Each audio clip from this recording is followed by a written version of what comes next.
standing in line, patiently waiting for your turn, only for someone to think they're above the rules, cutting, complaining, and demanding special treatment.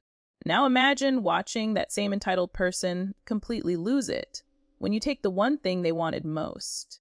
That's exactly what happened when a woman tried to jump the deli line for some potato wedges, and I made sure she regretted it. If you've ever wished you could clap back at someone rude in the most perfect way, you're going to love this story. Don't forget to subscribe and hit the like button. It helps me bring you more delicious tales of revenge. And hey, tell me in the comments, what's the pettiest but most satisfying revenge you've ever pulled off? It all started on an ordinary day, the kind of day where the most exciting thing on the to-do list was picking up some potato wedges for my wife. Nothing fancy, nothing dramatic, just comfort food from the deli counter of a grocery store. The line wasn't long, 4 or 5 people total, including me. I was at the back, just waiting my turn, minding my own business. But little did I know, this deli line was about to turn into a battleground of patience, entitlement, and petty justice. That's when she arrived. Let's call her some lady. You know the type, chin held just a little too high, eyes darting around like the world owed her something, and an aura that screamed, "Rules don't apply to me." She had a younger girl with her, maybe a daughter, maybe a granddaughter, but the dynamic was clear. This lady was in charge, and everyone else was supposed to get out of her way. At first, I didn't pay her much mind, until she tried to skip the line.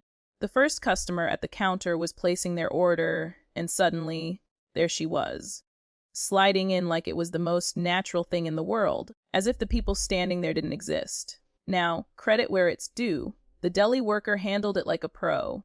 Calm but firm. "Ma'am, the line starts back there," he said, pointing toward us. She looked shocked, like she couldn't believe someone had dared to tell her no.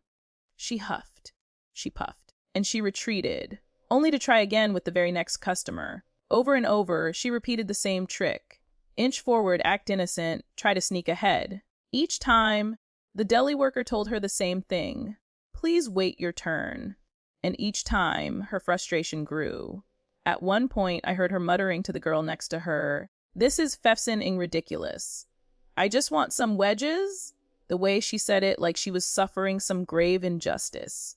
Meanwhile, the rest of us were doing the radical, unheard of thing called waiting. Finally, the guy in front of me got his order, and now it was my turn. I stepped up, ready to order, but, like clockwork, some lady tried again. She swooped in, shoulders forward, voice raised. That's when I decided enough was enough. I turned to her, calm but firm, and said, "The end of the line is behind me." She froze, her face contorting into disbelief, then outrage. "This is balance," she snapped.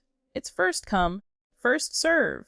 Oh, the irony. The deli worker and I just looked at her. Neither of us said a word. That silence hit harder than anything I could have added. Eventually, she stomped back to her "I'm offended by the rules" zone off to the side, grumbling under her breath. Now here's where fate, or maybe karma, gave me the perfect opening. I glanced down at the case, and what did I see? Barely any potato wedges left. Just a few sad scraps at the bottom of the tray. So I asked the deli worker, could I get more than what's there? He nodded. "We'll have to drop some fresh ones. It'll be about 5 minutes." Perfect. But I knew that 5 minutes was optimistic. It ended up being closer to 10, and you could feel her irritation building. She was pacing, rolling her eyes, muttering to the girl. Finally, the worker turned to her and said, "I'll be dropping a fresh batch. You can wait a few minutes." "Oh, fine," she snapped. Might as well at this point. She crossed her arms like the universe had personally wronged her. When the fresh wedges finally came out, you could almost see her body tense. Like a sprinter at the starting line, she was ready to jump in front of me the second that tray hit the counter. But not today. As she moved forward, I stepped up, smiled, and reminded her, "I'm next." She stopped dead, glaring at me like I'd just stolen her car. The deli worker looked at me. "How much would you like?" I leaned in just a little and whispered, "All of them." He blinked. "All of them." I smiled. "All of them." His lips twitched into the tiniest grin. "Sure thing." And he started scooping. Every last wedge. The container filled, then another. Soon, the tray was empty, and all those golden, crispy wedges were mine. I paid, best $14 of my life, and walked away slowly, because I wanted to see it. I wanted to hear it, and right on cue, her voice pierced the deli section. "Eat shot!" Heads turned. She whipped around, her face red, her eyes wide with disbelief and fury. If looks could kill, I'd be 6 feet under, buried beneath a mountain of potato wedges. I wish I could tell you I turned back, locked eyes with her, and ate one wedge dramatically right in her face. That thought only came to me later when I told my wife the story at home. But honestly, watching her meltdown was satisfying enough. That day, justice wasn't just served. It was served hot, crispy, and golden brown. The best part. This wasn't some huge act of revenge. Nobody was harmed. Nobody's life was ruined. But in that moment, balance was restored. A woman who thought she was above everyone else was forced to learn that the rules applied to her too. And I got the joy of knowing that sometimes patience and a little pettiness pays off in the most perfect way. The best part, this wasn't some huge act of revenge. Nobody was harmed. Nobody's life was ruined. But in that moment, balance was restored.